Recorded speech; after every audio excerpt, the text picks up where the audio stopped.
மகான் துளசிதாசர் 30ஆம் பகுதி. தாசர் தமது ராம கீதாவளியில் வில்லை முறிப்பதற்கு முந்தைய நாள் மாலை ராமனும் சீதையும் சந்தித்துக் கொள்வதாக காண்பிக்கிறார். அந்த காட்சிக்கு ஏற்றாற்போல் இந்நிகழ்வின் பின்புலத்தை மிக அழகாக ஏடுபடுத்தவும் செய்கிறார். விஸ்வாமித்ர முனிவரின் மறுநாளைய பூஜைக்கு தேவையான மலர்களை கொய்வதற்காக ஸ்ரீ ராமபிரான் மிதிலை அரண்மனையின் அருகில் அமைந்துள்ள உத்தியானவனத்திற்கு செல்கிறார். அதே சமயம் நாளைய சுயம்பரமாவது நல்லபடியாக அமைய வேண்டும் என்று ஆசைப்படுகின்ற அன்னை சீதையின் தாயார் மறுநாள் குலதெய்வ பூஜை செய்வதாக நேர்ந்து கொண்டு அதற்கான மலர்களை சேகரிக்க அன்னை சீதையை அதே உத்தியானவனத்திற்கு அனுப்பி வைக்கிறாள்.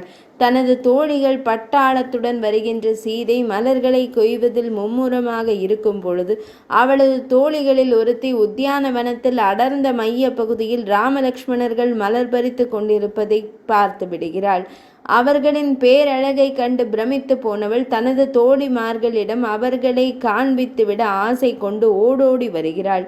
சீதையை நடுநாயகமாக கொண்டு தோழியர் பட்டாளம் தற்பொழுது ராமலக்ஷ்மணர்கள் இருக்கும் இடத்திற்கு வந்து சேர்கிறார்கள்.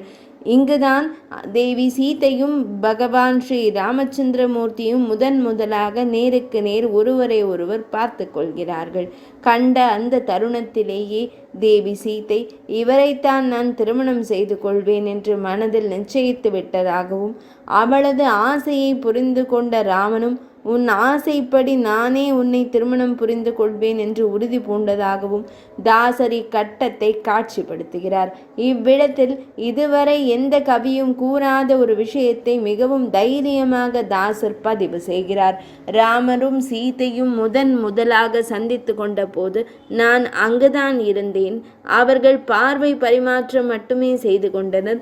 குலத்திற்கு அவப்பெயரை உண்டாக்குவது போல் அவர்களுக்குள் எதுவும் நிகழவில்லை. ஆண் என்பதால் ராமன் அத்துமீறிவிடவில்லை. களங்கமில்லாதவன் என் அண்ணல், என் அன்னை மட்டும் என்ன, மனதை அவனிடம் தொலைத்து விட்டிருந்தாலும் தன் குண நலத்தை அவள் தொலைக்கவே இல்லை. இவர்கள் இருவருக்கும் இடையே இருந்த ஒரே சாட்சி நான் மட்டுமே.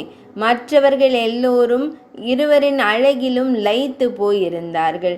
நான் மட்டுமே நாளை இந்த உலகிற்கு சாட்சி சொல்ல வேண்டுமே என்பதற்காக மிகவும் கஷ்டப்பட்டு பிரக்ஞையோடு இருந்தேன், நினைவோடு இருந்தேன். இப்படியோர் அசாத்தியமான கற்பனை பலத்தை கவிதை நடையில் சமைத்து விருந்தளித்திருக்கும் தாசரை குறித்து பேசுவதற்கு நம்மிடம் வார்த்தைகளும் உள்ளதோ? 30ஆம் பகுதி இனிதே நிறைவடைந்தது.